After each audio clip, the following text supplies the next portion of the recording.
When we sent Harry off to school, I had complete trust in the system. We sent him to the school that he was zoned for, that his dad went to, and it's a lovely wee school, but it just became apparent to me that the way they were teaching wasn't reaching my child. Harry's a pretty typical 7-year-old, but when it came to reading, Nicola noticed something was a bit off. So when Harry first started school, he was coming home with his reading books and his little bag, and we were sitting down in the afternoon, and he was just repeating back the words to me. How did you first cotton on to the fact that he wasn't actually reading? So it was when he was able to repeat the words back to me by only looking at the picture. So I was pointing to the words with my fingers in the book, and he wasn't following my finger at all. He wasn't looking at the words, he was just repeating them perfectly fine. So what did you do next? It was tricky because I had to trust my gut that something wasn't right, because you are encouraged to wait because he's a boy and he'll pick it up eventually. Harry's school was teaching him how to read using a balanced literacy approach, and about 40% of primary schools in New Zealand use this method. Nicola was worried this wasn't working for Harry, so she got him a tutor. I will get the milk. And even changed schools to one that taught reading using a structured literacy approach. The two teaching methods are different, and their effectiveness is hotly debated. Key features of balanced literacy include encouraging kids to use the story's context, and they're taught to look for cues like what the story is about or even the pictures to figure out a word. With structured literacy, there's a strong focus on phonics. Kids are encouraged to sound words out, and they're taught how to decode words by breaking them down into individual sounds. Once he was being taught from a structured literacy approach, it was like his reading brain was turned on. I must have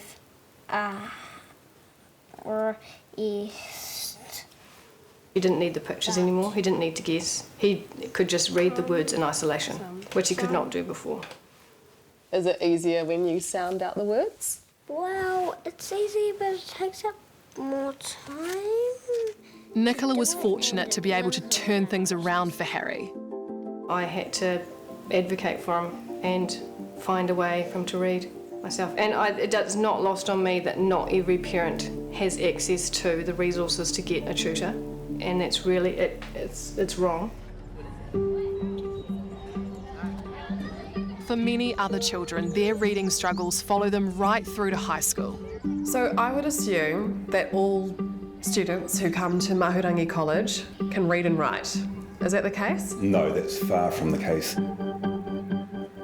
We probably have around 30% who we would classify as poor readers. They're the kids who kind of get through when they're at primary school, kind of get through when they're at intermediate, but the further they sort of move through the secondary system, the more that really starts to become an issue for them. What kind of impact does that have on their wider learning? A massive impact. Literacy is the master skill of school, and if kids struggle to read, then they struggle to learn. For some kids it's disengagement and sort of behaviour issues. For other kids, that they just sort of bluff their way through. It might be some coping strategies. They might copy from their neighbour. How are we going, team? Having a nice day? Excellent. Students at Mahurangi College who are behind where they should be get support to help them catch up. This group meets regularly. They can go through exercises at a slower pace, quite different to their other classes. Can you recognise any of these words? Enfolded, you fold something. Well done. Okay, right, next person. Do you think your life would be easier if you were able to read lots of things at the moment? Probably, because then if you actually knew how to read like faster and like what all the words meant, then we could like not be at the back and like catch up. So you're kind of always on the back foot, always a little bit behind. Yeah. How does it make you feel when you see your other classmates able to read? I know, really shocking. Sometimes I just like skim through it quickly, but I don't get all the information, but because I just want to be done. Why do you want to know how to read? It makes life simpler. I don't have to like ask my mum all the time, how do I spell this? Can you read this for me? How do we avoid this in the future? Look, we need some real clarity, and that needs to come from the top. So the ministry needs to make things easier for schools and for teachers to succeed. We seem to have this aversion to mandating things, and that needs to happen. The reading wars are over. Balanced literacy should not be happening in this country. The evidence is just so strong, it's essentially malpractice. We know lots and lots of schools use the balanced literacy approach, and we were really keen to talk to one of the teachers or principals who back that. None of them wanted to be the face of it. They did, however, put us in touch with Dr. Rebecca Jesson. She's the expert in reading recovery. Going through here. This is the reading recovery This is it room. here, so this is where the children and the teacher would sit. And then the other teachers would be on the outside and watching the lesson and critiquing. Remember, reading recovery and balanced literacy have similar foundations. At the heart of both is a focus on the context of the story. It's the joy of wanting to open it and the joy of wanting to get to the end of it to find out what happened. Like, this is not supposed to be a chore. This is supposed to be the best thing you do in your life, is learn to read, because this opens up the world to you. So how would you teach Monsters Vest? You're going to love the story, Laura. Go on then. Like everyone in education, Rebecca is worried about our falling reading results. Is that a failure of the balanced literacy approach then? So when you say, is it a failure? Well, I suppose by definition, if we're not top of the world, we're failing. But she thinks the balanced approach still has plenty to offer. But, you know, children do need to learn their phonics, and they need to learn to comprehend what they're reading, and these things shouldn't be mutually exclusive. Does the balanced approach have an aspect of it that is about guessing? I would say no, we're not intentionally teaching children to guess. But if children are guessing, we need to intervene. We need to help them work it out without guessing. Absolutely. Do you agree that more children learn how to read successfully using a structured literacy approach? I don't think there's evidence for that yet. But many reading experts argue there is plenty of evidence, like Bridget McNeil, who runs the literacy program at the University of Canterbury. You show our next generation of teachers how to get our kids reading. What does that look like? Well, we follow a structured literacy approach. We know that's the best way to be able to teach young children how to read, so that's what we're teaching our student teachers here to do. Bridget's one of the researchers who developed the Better Start approach. It's based on the structured literacy method.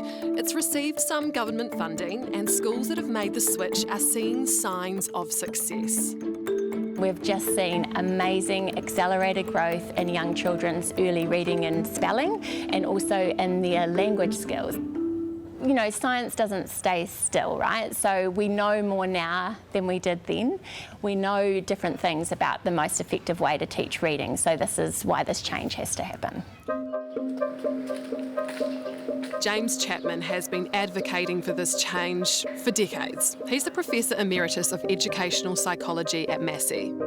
I am supposed to be retired, but I can't give up on what needs to be done. He's researched children's reading rates for more than 30 years and has long been critical of reading recovery and balanced literacy. There's a role there for the ministry to step in, because the goal here is to remove the chance element of children learning to read. That's not based on where they live, that's not based on they being in the upper North Island, the lower South Island, anywhere, but is based on teaching competence.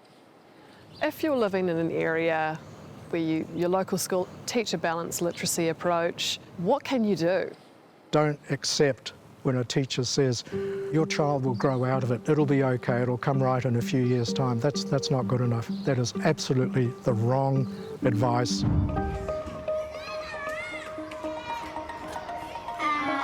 As in? Ouch. Good.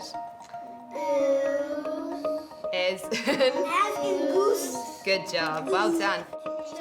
These Year 2 students at Linwood Avenue School have only ever learnt how to read using structured literacy. Why do you like reading? Because it's interesting. Because interesting. And your brain makes You're being smarter. It was time to explore the garden. So at the beginning of our structured literacy journey, the children that we've just seen were reading this book. So you can see that it's very simple. The same children are now reading this text, which you can see there's obviously a lot more in terms of them having to problem solve words, and they've got themselves through in a year's time. So in 1 year, they've gone from reading I Am Pip to reading all of this? Yes, correct. What we're doing now is making sure there are no tricks. There's no guesswork involved because they've been taught everything they need to know to figure out all those words on that page. But for the older kids here, they started school when the teachers were still using balanced literacy. Okay, Joe, tell us what the situation was with literacy at your school before 2020. We had a lot of declining literacy rates. We had children saying, oh, I'm dumb, I can't do this is too hard. And as a result, we saw a lot of children being angry with themselves because they couldn't do it. And the teachers were getting really frustrated because they weren't making a difference for those kids. And then what changed? We had to do something differently, and we knew that there were lots of schools who were trialling structured literacy. It really excited us because we could see that this was based on some really in-depth research. Who invented basketball? So we decided that was something that we needed to do to make a difference for our children. G. Look at the endings, pause, look at the endings. We've got to read right through that word with all of those sounds that we know. Energetic. You've got to look at the word, darling. Energetic. Yes, good job. And what changed for your children since then? It's been mind-blowing for some of those kids. We've had kids who have been totally disengaged for literacy for a number of years, and all of a sudden they want to read, they want to write, they want to go to the library, and they want to think about what the future looks like for them in education. It's a really exciting time. These 9 and 10-year-olds learnt to read under balanced literacy. They're now in a special structured literacy booster group with their teacher, Ms. Hale. After a year, they've nearly caught up. And do you like reading books? Yeah. Yeah. Why do you like reading books? Because it's much easier now. And why is it easier now? When we got to Mrs. Hale, it changed our reading and writing and maths. Because we could read the maths And questions. spelling. Yeah. It helped us with our writing very much and helped us get our reading levels up higher, and then soon we might be leaving. Might be leaving? Where are you going? Leaving my group.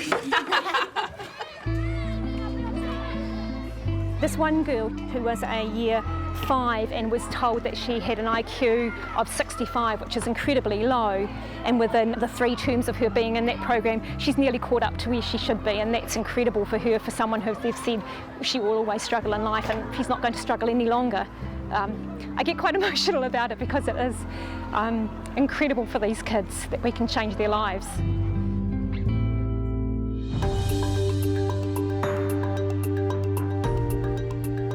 Minister, you have spent your whole life working in education, really, haven't you? Yes, I have. I was 27 years as a teacher. 20 of those years were as a principal. I went straight from school to College of Education to train, so I could say that I was in school from the time I was 5 years old. Wow, yeah. Do you agree that it's a little crazy that we're teaching 2 types of reading depending what school you turn up to out there? I think now that we're starting to see more and more evidence that's based towards the best sort of teaching methods, that it is starting to become questionable that we do have 2 different approaches out there. That's a worry when you hear the Minister of Education say, I think our system of teaching reading in this country is questionable. I think it's probably a concern, but at the same time, isn't that a good thing? Because we can do something about it at the same time. The evidence is now clear globally that structured literacy is a better approach. Do you agree with that? The evidence tells me that. What I will say, though, is that we need to be very careful that we're not just bringing in models from overseas, and that's what I like about the Better Start Literacy approach, is that it's been developed over 10 years in University of Canterbury for New Zealand young people. Yeah, so Better Start Literacy, which is structured literacy, you like it? I love it, and I love what we're seeing. I love the results that we're seeing with it, and it works really well in all schools that I've seen it at. That's what I love about it. I love the excitement that the kids have when they're feeling that success. If you finished up here and you went back to a classroom or you were a principal again, you know, what would you want your school to do, or what would you do in your classroom? What would you teach? There would be no doubt in my mind that in those first couple of years we would have the Better Start literacy approach would be absolutely operational. I've seen the changes it makes. That's what I would want for my young people. You would teach structured literacy? Absolutely, I would be. But does that worry you that a parent with a child does not know when they put them into a school whether they're going to get the one you love or the one that is challenged by science? So, yes, that's why we're getting that message out there more and more and more. We need to bring the profession with us. Change is hard, and change is very, very tough and challenging, particularly in the education sector. It's pretty clear what you're saying to me is that you want our education system to switch to one type of teaching literacy and you want it to be structured. In those early years, that's really important that we do bring that structure in, and that we're realising that some of what we've known for a long time does need to change. Early learners, people first learning to read, your strong belief is that we need to, as a country, switch to a structured literacy approach. Yes, because that's what the evidence tells us. And that's what you want teachers to do? That's what the evidence tells us, so that's what I'm very supportive of. Are you prepared to use the laws available to you, though, to issue a ministerial directive to teach structured literacy if it comes down to it? Well, that's what they're there for. That's what they're there for. So if it came down to it, but my first and foremost, I want to make certain that the sector's with us, and engaging with the sector is really important. But you're working through a directive? Working through whether that's necessary. As I've said to you, I need to ensure that we're bringing the sector with us. I've been in the sector when directives have been made in the past that haven't gone down so well, and we've had a lot of people that have worked very much against those directives, and it just hasn't worked.